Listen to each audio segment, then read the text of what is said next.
Well, late this week, there was a breakthrough in the bitter and long-running industrial brawl on our nation's docks between the Maritime Union and the world's largest port operator, DP World. All protected industrial action was withdrawn after a 4-year deal that was agreed that will ultimately see workers pay 26% higher over that 4 years. The dispute already had pushed up freight forwarding prices, and that's been compounded by Houthi rebel attacks in the Red Sea. That's pushed up the price of insurance and forced even some shipping companies to divert to more costly routes around southern Africa. Paul Zalai is director of the Freight and Trade Alliance that represents Australian logistics companies and joins me now. Paul, always good to chat to you.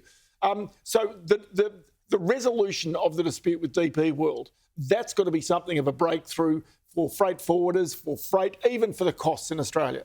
Yeah, look, it's great news. It's been a long time coming, 4 months. I can't recall protected industrial action on the waterfront ever taking that long.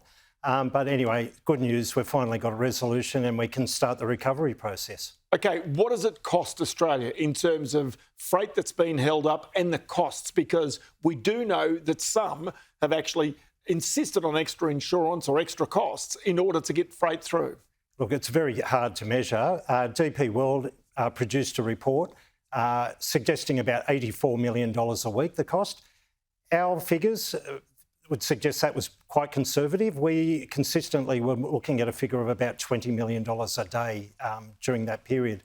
But anyway, we can move forward now and hopefully we're going to have an extended period now of business continuity. OK, because this was happening just as Australia's economy was getting back on its feet, where disruption, supply chain disruption, had contributed to inflation, which had led to the higher interest rates in Australia. That was the beginning of the inflationary trend, wasn't it?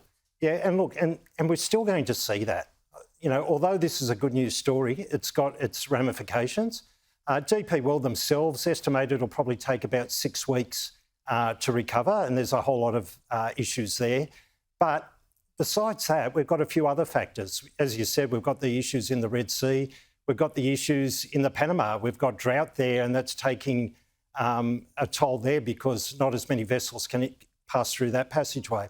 So all up, our freight rates from all parts of the world have doubled over the last few months. OK, so freight rates have doubled. We know that that was the beginning of the inflationary run in Australia. Is there any chance that all of this is going to add again to inflation as it did when really the supply chains were disrupted because of COVID?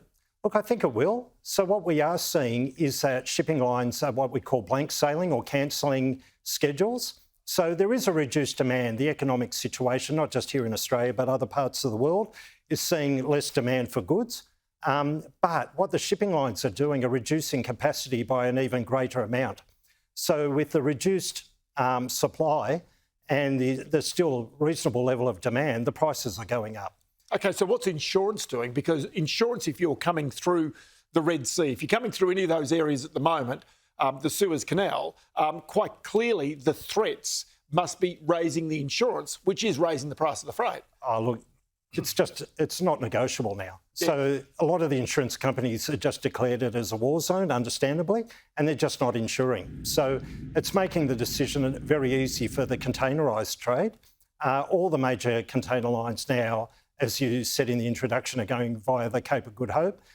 That adds an extra 10 to 14 days sailing time. That comes at an additional cost. Shipping lines are putting not just up the freight rates, but introducing surcharges as well. And one of the big problems with the surcharges is that shipping lines can compensate themselves instantly by putting these surcharges on, but our importers and exporters hadn't factored that into their landed costs. And so a lot of their goods that were on the water have now incurred an extra cost. OK, then there's that question, because Australia is so reliant on imported manufactured goods and finished goods in particular, European cars, I think, is one good example. Does that mean potentially we'll see shortages, which is what led to the price spikes in Australia, especially for motor vehicles, people might remember? Look, I don't think we'll see shortages. I think we'll see a new normal. I hate that phrase, but that's what we'll probably see.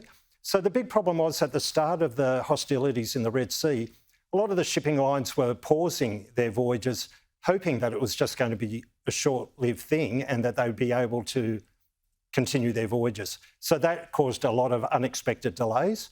Now the shipping lines have basically made the decision that okay, the new normal is via the Cape of Good Hope.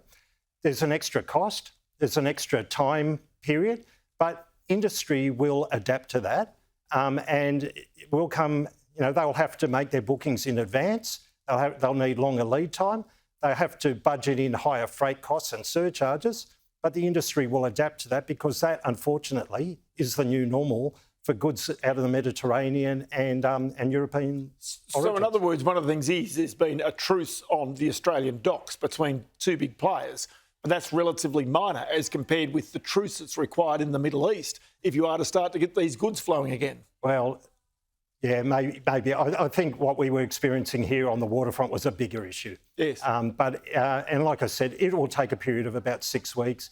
Our freight forwarding members are recommending back to importers that they allow probably an extra few weeks to their normal bookings just during this period of transition until we get back to normal.